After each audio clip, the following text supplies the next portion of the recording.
Hello students, now in this biology class, today we are going to discuss the next topic of the chapter vaccination and immunization. Today we will discuss about these two topics especially, so listen very carefully. Now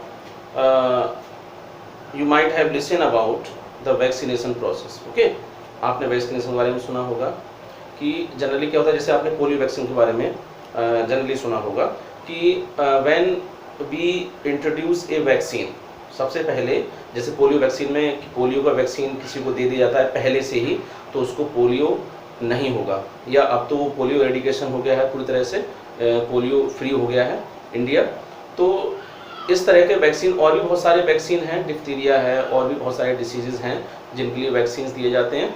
तो vaccines first to know about that कि what are the vaccines. So vaccines सबसे पहले क्या हैं, तो vaccines generally these are the biological preparation. Okay, these are the preparation where the bacteria और any pathogen और micro organism prepared in a attenuated form and the pathogenic power has been reduced. Okay, biological ऐसे biological preparation होते हैं जिसमें कि किसी भी bacteria को या वायरस को किल कर दिया जाता है, उनकी पैथोजेनिसिटी पावर को डिस्ट्रॉय कर दिया जाता है और एक प्रिपरेशन की फॉर्म में, इंजेक्शंस की फॉर्म में हमारी बॉडी के अंदर इंट्रोड्यूस कर दिया जाता है। Vaccine and vaccination, when vaccine are introduced into a body. Okay, जब वैक्सीन को हम किसी भी बॉडी में इंजेक्ट करा देंगे, that process called the vaccination. क्या होता है, हमारी बॉडी को पहले से ही ये बताया जाता है कि इन फ्यूचर हो सकता है कि जो हम वैक्सीन अभी आपकी बॉडी में दे रहे हैं वैसा ही कोई माइक्रोब, कोई एंटीजन, कोई बैक्टीरिया, कोई वायरस इन फ्यूचर आपकी बॉडी में आ जाए। तो क्या होगा, पहले से हमारी बॉडी को प्रिपेयर किया जाता है, पहले से हमारी बॉडी एंटीबॉडीज बना लेती है जब हम किसी भी बॉडी के अंदर वैक्सीन को इंट्रोड्यूस कर देते हैं।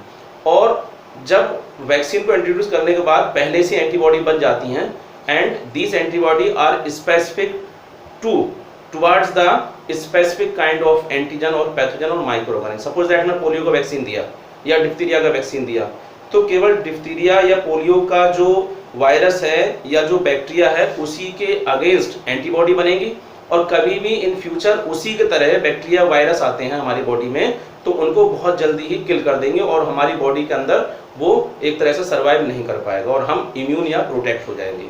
इट मीन टू से कि after vaccinization the power that develop in our body that is called the immunization. Okay, vaccination जब हम करते हैं तब हमारी बॉडी इम्यूनिटी डेवलप कर लेती है and that process of developing the immunity against a specific pathogen by the process of vaccination is called the immunization। यानी कि vaccination and immunization are interchangeable terms which can be used exchange in an exchange। okay, एक दूसरे के interchange में हम इन दोनों words को या टर्म्स को यूज कर सकते हैं।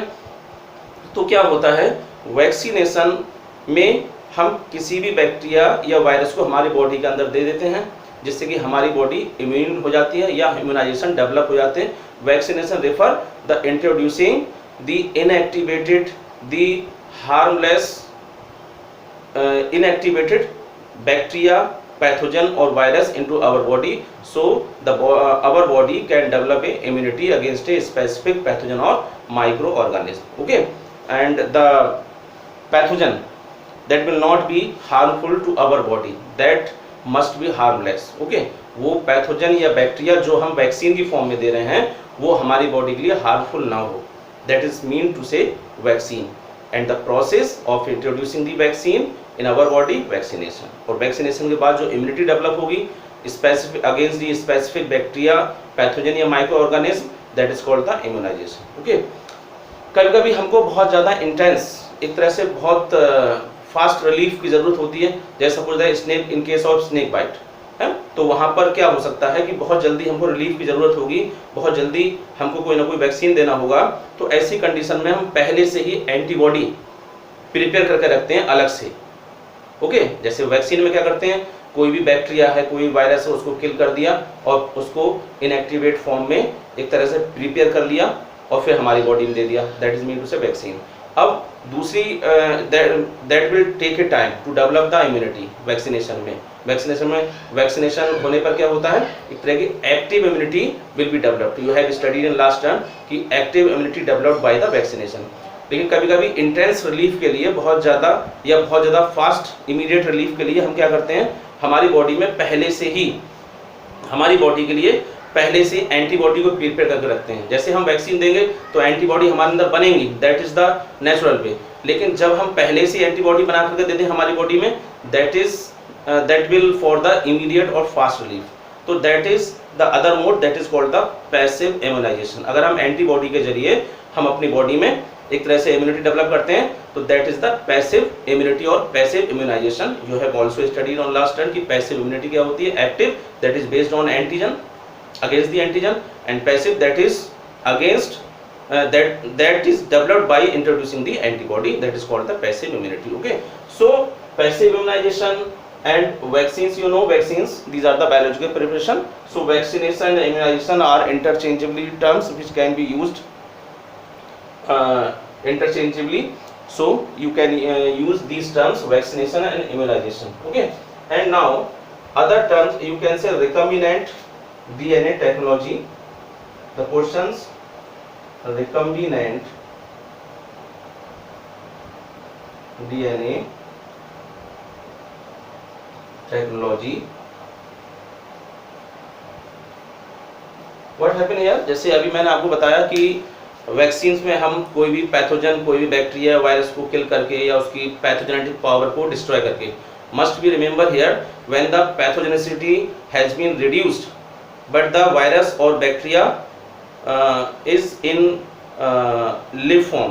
कभी कभी ऐसा होता है कि किल फॉर्म में हमने दिया कि बैक्टीरिया वायरस को हमने किल करके हम अपनी बॉडी में दे रहे हैं वैक्सीन की फॉर्म में, और कभी कभी ऐसा होता है कि वो बैक्टीरिया वायरस लिव होता है लेकिन उसकी केवल पैथोजेनिसिटी को डिस्ट्रॉय करते हैं, that is mean to say that is in attenuated form में होती है। That is a other concept of the vaccination. It is not necessary to study here. So you must have to remember about the vaccination and immunization. And next topic is next concern topic for the immunization, recombinant DNA technology. What happened here?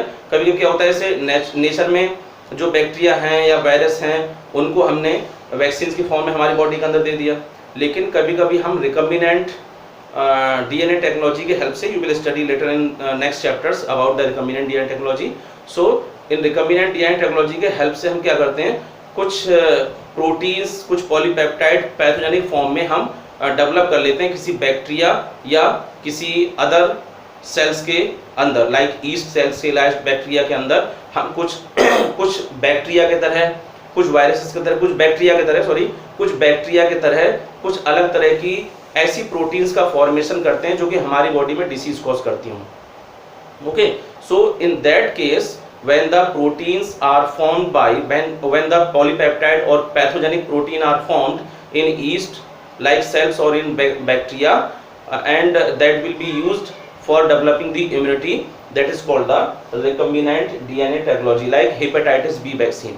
Hepatitis B vaccine का मतलब ये होगा, hepatitis एक disease है तो उसके लिए जो वैक्सीन का प्रिपरेशन किया जाता है that is formed by the recombinant DNA technology. This technology you will study in next chapter which will you have to study later. Okay, so recombinant DNA technology, that is the technology which is used in synthesizing the proteins, in synthesizing the polypeptide, and that will help in formation, developing the immunization. So this is the recombinant DNA technology. So this is all about the vaccination and immunization. Sometime हमारी body में क्या होता है, कभी हमारी अपनी sales कौन सी हैं या बाहर की कोई सेल्स कौन सी हैं, हमारी body purely that is capable to identify that what is the outside of the cells and what is own cells. हमारी बॉडी की अपनी सेल्स कौन सी हैं, हमारी बॉडी की बाहर की सेल्स कौन सी हैं, कौन सा एंटीजन, कौन सा बैक्टीरिया या पैथोजन हमारी बॉडी के अंदर आएगा, वो हार्मफुल होगा या नहीं होगा, तो ये कैपेबल है आइडेंटिफाई करने में। लेकिन कभी हमारी body is not capable to identify that what the cell of our body cells and the cells that is coming from the outside। कभी कभी ये बिल्कुल इनकैपेबल होती है कि कौन सी सेल्स बाहर से आ रही है, कौन सी सेल हमारी बॉडी की खुद है, ठीक है। तो in that case the immunity, जब हमारी बॉडी की सेल्स खुद ब खुद डिस्ट्रॉय होना शुरू हो जाती हैं, when the body's own cells has been destroyed by our immune system, that is called the auto immunity. Auto immunity में क्या होता है? ऑटो इम्यूनिटी, इम्यूनिटी तो जानते हैं ना, power to fight against disease, और डिसीज चाहे वो बाहर की हो चाहे बाहर का पैथोजन, कभी कभी हमारी बॉडी के अंदर इम्यूनिटी जब डेवलप हो जाती है तो हमारी बॉडी की सेल्स को ही डिस्ट्रॉय करती है, और जब हमारी बॉडी की सेल्स को ही डिस्ट्रॉय करती है, in that case the term is being used here auto immunity, like rheumatic arthritis and myasthenia gravis. These are the two diseases here that are categorized in autoimmunity. Remember here, in case of autoimmunity, our body's own cells has been destroyed by our immune system. Body is not capable to distinguish the cells, our body's own cells, and the outside body cells. Okay, this is about the immunity, immunization and vaccination. Okay, so thank you class. Still if you have any confusion, then you can discuss with me.